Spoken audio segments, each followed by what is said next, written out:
শরীআতুন খালিদাতুন শরীআতুন শামিলাতুন শরীআতুন আম্মাতুন।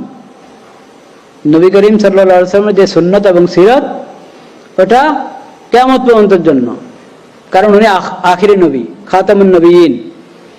তার উম্মতের পর আরেক উম্মত হবে না। তার উপর হেদায়েতের যে কিতাব আল কোরআনুল কারীম অবতীর্ণ হয়েছে, এরপরে হেদায়েতের আর কোনো কিতাব আল্লাহর পক্ষ থেকে ওহীর আর কোনো বাণী আসবে না, এটাই শেষ। তার সুন্নাত আর শরীয়ত শেষ শরীয়ত, তার উম্মত আখিরি উম্মত। এরপরে যদি কেউ বলে যে অমুকের উম্মত, এর মানে তার ইসলামের সাথে কোরআনের সাথে কোনো কি নাই, সম্পর্ক নেই।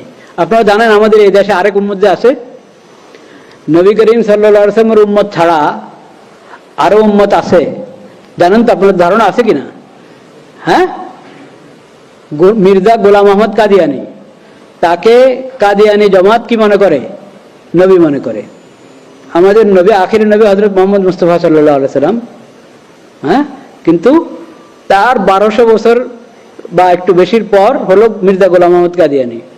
এই মির্জা গোলাম আহমদ কাদিয়ানি নবুয়তের মিথ্যা দাবি করেছে এবং কিছু লোক তাকে নবী হিসেবে মেনে নিয়েছে, তারা মির্জা গোলাম আহমদের উম্মত। এই যে নতুন আরেক উম্মত বের হলো, এই উম্মতের কোরআনের সাথে কোনো কি নাই, সম্পর্ক নাই। কোরআনের নাম নিচ্ছে, কোরআন প্রচার করছে, কোরআনের অনুবাদ করে প্রচার করছে। এই কিছুদিন আগে, কয়েক মাস আগে ইয়েতে জাদুঘরে তারা কোরআন প্রদর্শনী করেছে তারা। কারণ বুঝেন না, এটা তো কি বলে এটাকে, সমান অধিকার। বুঝতে পেরেছেন? সমান অধিকার তারা সেমিনার করতে চায়, কে মানা করবে? এটা একটা চিন্তার সমান অধিকার। এই যে আমাদের নবী করিম সাল্লাল্লাহু আলাইহি ওয়াসাল্লামের সিরতের আরেক বৈশিষ্ট্য হলো তার শিখানো কোনো মৌলনীতি, শিখানো কোনো বিধান, তার শিখানো, তার দেওয়া কোনো পরিভাষা, এটার মধ্যে কোনো অস্পষ্টতা নেই। যে ওই শব্দের মারপ্যাচ দিয়ে, শব্দের অস্পষ্টতা দিয়ে, পরিভাষার অস্পষ্টতা দিয়ে মানুষকে কেউ ধোঁকা দিবে, প্রতারণা করবে, এই সুযোগ নেই। সব আলহামদুলিল্লাহিল্লাযী আনজালা আলা আবদিহিল কিতাব ওয়ালাম ইয়াজআল লাহু ইওয়াজা ওয়ালাম ইয়াজআল লাহু ইওয়াজা। কোনো ধরনের বক্রতা, কোনো ধরনের অস্পষ্টতা, কোনো ধরনের কোনো খোঁজ ত্রুটি এখানে খুঁজে পাবে না এই সিরতের মধ্যে, এই শরীয়তের মধ্যে, আল্লাহর অবতীর্ণ করে কোরআনের মধ্যে। তো সমান অধিকার এটা একটা পরিভাষা, এটা কোরআনের পরিভাষা না, নবী করিম সাল্লাল্লাহু আলাইহি ওয়াসাল্লামের সিরত এবং সুন্নতের পরিভাষা না। এই জন্য এটার মধ্যে অনেক অস্পষ্টতা। সমান অধিকারের ব্যাখ্যা করেন আপনি বসে বসে, এক একজন এক এক ব্যাখ্যা করবে। কাকে বলে সমান অধিকার? একটা পরিভাষা আপনি দিচ্ছেন, তাহলে এটার সঠিক ব্যাখ্যাও তো দিতে হবে, সঠিক মর্ম দিতে হবে। সমান অধিকার আপনি বলবেন প্রত্যেকে তার মতাদর্শ, তার মতবাদ, তার চিন্তা চেতনা, ওটা আপনার করার, তাবলীগ করার, প্রচার প্রসার করার অধিকার রাখে। আচ্ছা, যদি এই কথা আপনি দলিল দিয়ে সাব্যস্ত করতেই পারেন যে সবার অধিকার আছে, আমি এখন ওই তর্কে দিলাম না, কিন্তু আমি বলতে তাবলীগের অধিকার আছে, প্রতারণা করার অধিকার আছে, প্রতারণার অধিকার আছে।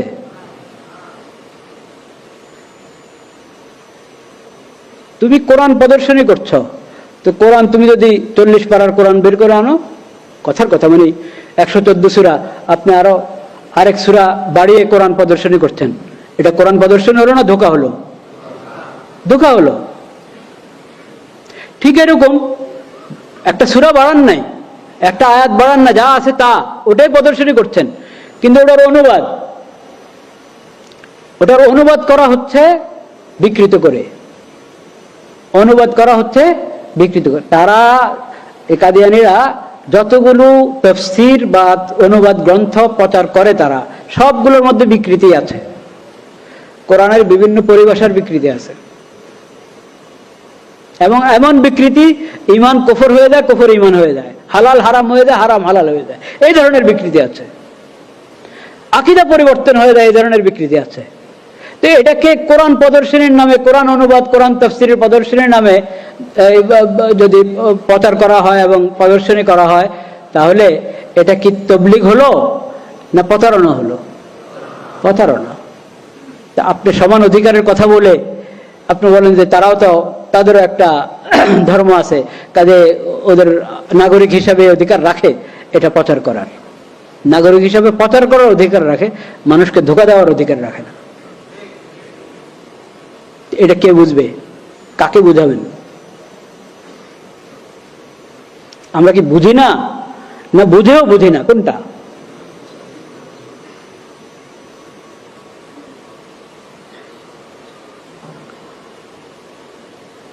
লা ইলাহা ইল্লাল্লাহ, লা ইলাহা ইল্লাল্লাহ, লা ইলাহা ইল্লাল্লাহ। যখন এই প্রসঙ্গটা এসেছেই, তা আমি আর একটা কথা বলে দিই। বকশীবাজারে দেখবেন কেন্দ্র আছে, তারা নিজেদেরকে বলে আহমদিয়া মুসলিম জামাত। আহমদ সাল্লাল্লাহু আলাইহি ওয়াসাল্লাম আমাদের নবীর নাম না নাকি? ওয়া মুবাশশিরাম বিরাসূলিন ইয়াতি মিন বাদি ইসমুহু আহমদ, ওয়া মুবাশশিরাম বিরাসূলিন ইয়াতি মিন বাদি ইসমুহু আহমদ। ঠিক পড়েছি? আরেকটা আহমদ নবী করিম সাল্লাল্লাহু আলাইহি ওয়াসাল্লামের নাম, মুহাম্মদ নবী করিম সাল্লাল্লাহু আলাইহি ওয়াসাল্লামের নাম। আহমদ সাল্লাল্লাহু আলাইহি ওয়াসাল্লাম মুহাম্মদ সাল্লাল্লাহু আলাইহি ওয়াসাল্লামের সাথে কোনো সম্পর্ক নেই কাদিয়ানী জামাতের। তারা আহমদের অনুসরণ করে না, তারা তো গোলাম আহমদের উম্মত। আবার তারা তাদের উপাসনালয়, খেয়াল করবেন আমি কি কথা বলছি, উপাসনালয় বলেছি কিন্তু মসজিদ বলি নাই, কারণ কাদিয়ানীদের উপাসনালয় মসজিদ নয়। মসজিদ তো হলো উম্মতে মুসলিমা, মুসলমানদের উপাসনালয়, যেটা